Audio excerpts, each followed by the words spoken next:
నేను డాక్టర్ కుమారస్వామి కౌటం, pulmonologist, midlife hospitals, Mancherial. చలికాలం ముగిసింది. వేసవికాలం ముందే వచ్చేసింది.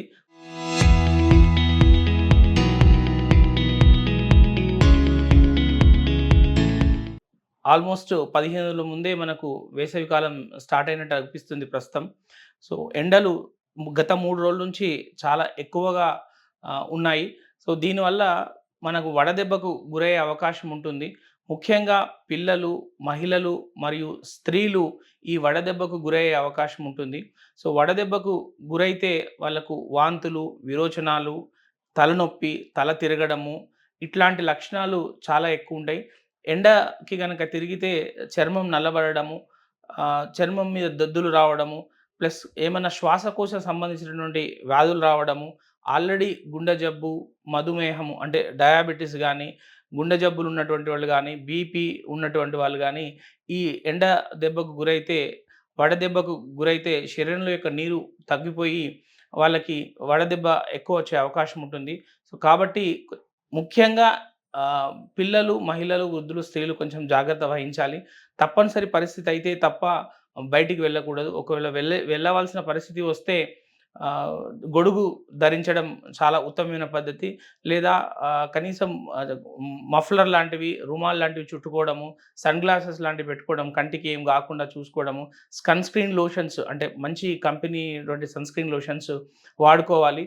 మరియు ఎక్కువ శాతం నీరు తాగాలి. సాధ్యమైనంత వరకు నీరు ఎక్కువ తాగితే మన శరీరం యొక్క ఉష్ణోగ్రత కంట్రోల్‌లో ఉండడం జరుగుతుంది. ప్లస్ ఇంకొకటి మెయిన్ అవస్థ ఏమైతదంటే, మనం బయటికి పోయిన తర్వాత కూల్ డ్రింక్స్ తాగే అలవాటు చాలా ఎక్కువుంటది అందరికి ఎండ దెబ్బకు గురైతే. లేదా బయట దొరికే ఈ షుగర్ కేన్ జ్యూసెస్ లాంటివి తాగే అవకాశం ఉంటుంది.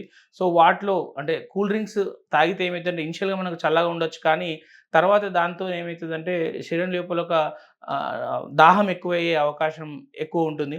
ప్లస్ ఐస్ లాంటివి కలిపినప్పుడు అది అపరిశుభ్రమైనటువంటి ఐస్ అయితే దాంతో వాంతులు, విరోచనాలు, జ్వరం లాంటివి రావడము, శరీరంలో నీరు బాగా తగ్గిపోవడము, బీపీ తగ్గిపోవడము, ప్రాణాంతకం కొన్నిసార్లు ఇది ప్రాణాంతకానికి కూడా దారి తీయొచ్చు.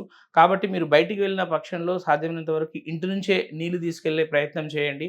ఒకవేళ బయట తీసుకునే పరిస్థితి అయితే మాత్రం పరిశుభ్రమైన నీళ్లు తాగే ప్రయత్నం చేయండి. ఇట్లాంటి ఐస్ లాంటివి కలపకుండా మంచి శుభ్రమైనటువంటి చెరకు రసం లాంటివి తీసుకోండి. ఇంటికి వచ్చిన తర్వాత ఒకవేళ ఎండకు వెళ్ళాము, తప్పనిసరి పరిస్థితిలో ఇంటికి వచ్చిన తర్వాత వడదెబ్బ లక్షణాలు కనబడితే వెంటనే ఇమ్మీడియేట్‌గా నీళ్లు స్నానం లాంటివి చేయకుండా కాసేపు కొంచెం చల్లని ప్రదేశంలో కూర్చొని ఒక 5, 10 నిమిషాలు రిలాక్స్ అయిన తర్వాత మళ్ళీ కాళ్ళు కడుక్కోవడం, చేతులు కడుక్కోవడం చేయాలి. తర్వాత ఎక్కువ శాతం నీళ్లు తాగితే మనం వడదెబ్బ నుంచి మన శరీరాన్ని రక్షించుకోవచ్చు. Local to global news at your fingertips. మీ చేతిలో ఒక ఆయుధం. Download raw TV app.